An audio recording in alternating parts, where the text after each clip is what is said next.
విద్యాబుద్ధులు నేర్పించాల్సిన ఉపాధ్యాయుడు విద్యార్థినులకు అసభ్య మెసేజ్లు పెట్టడంలో పాఠశాల ముందు విద్యార్థిని తల్లిదండ్రులు ఆందోళన చేపట్టారు. వరంగల్ నగరంలోని ఎల్బీ నగర్లో ఉన్న శ్రీ చైతన్య టెక్నో పాఠశాలలో ఈ సంవత్సరం 10వ తరగతి పూర్తి చేసుకున్న విద్యార్థులకు తెలుగు ఉపాధ్యాయుడు క్రాంతి విద్యార్థులకు అసభ్య మెసేజ్లు పెట్టాడు. క్రాంతి మెసేజ్లతో విసుగు చెందిన విద్యార్థులు తల్లిదండ్రులకు మెసేజ్ చూపించడంతో వారు పాఠశాల వద్దకు చేరుకొని ఆందోళన చేపట్టారు.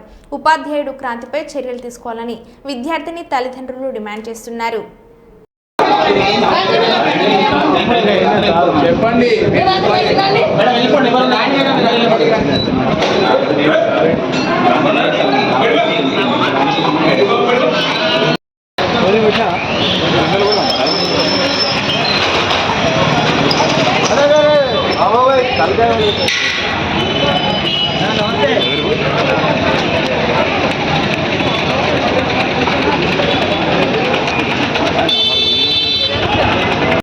చేస్తే ఈ రోజున పిల్లలకి సెక్యూరిటీ లేకుండా ఇందులో ఉన్న సార్లే యములుగా మారి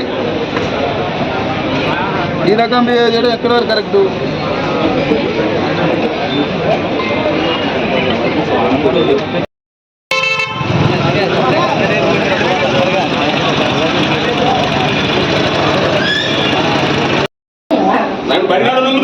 బాబాయ్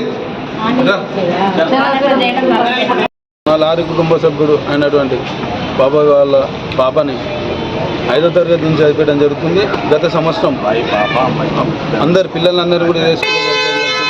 గత సంవత్సరం 10th ఆన్లైన్ క్లాసెస్ అనే పేరుతో ఇదే స్కూల్లో విద్యార్థిగా ఉన్నటువంటి క్రాంతి కుమార్ అనే సార్ ఆఫ్టర్ ఎగ్జామ్స్ అంటే ఈ 10th ఎగ్జామ్స్ అయిపోయాక ఈ 2 నెలల నుంచి అమ్మాయికి మెసేజ్ చేయడం, మిస్బిహేవ్గా నువ్వు మాట్లాడుకుంటే నేను చచ్చిపోతా అనడం, ఐస్ క్రీమ్ కొనిస్తా అనడం, నీకు డబ్బులు ఇస్తా అని అసభ్యపరంగా ఇంకా చెప్పుకునేటువంటి విధంగా మెసేజ్ చేసి అమ్మాయిని మానసికంగా ఇబ్బంది పెట్టడం జరిగింది. వాళ్ళు అమ్మాయి తక్షణం వాళ్ళ పేరెంట్స్కి ఈరోజు వెలుగులోకి రావడం జరిగింది.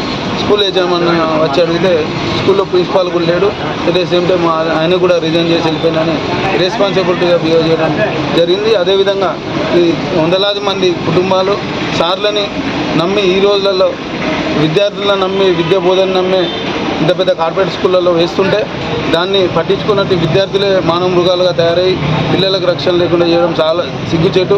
తక్షణమే వీనిపై ఇలాంటి మూర్ఖులపై ఇలాంటి ఎదవపై కేసులు బనాయించి ఇంకా ఉన్నటువంటి విద్యార్థులనైనా కాపాడుకోవాల్సిన బాధ్యత తల్లిదండ్రులకి మీపైన ఉంది అని చెప్పేసి ఈ సందర్భంగా తెలియదు. క్రాంతి కుమార్, పొంగరపు క్రాంతి కుమార్ అని స్కూల్లో తెలుగు టీచర్గా చెప్తున్న. నా పేరు వేముల భూపాల్, వరంగల్ జిల్లా లారీ యూనియన్ అధ్యక్షుడు.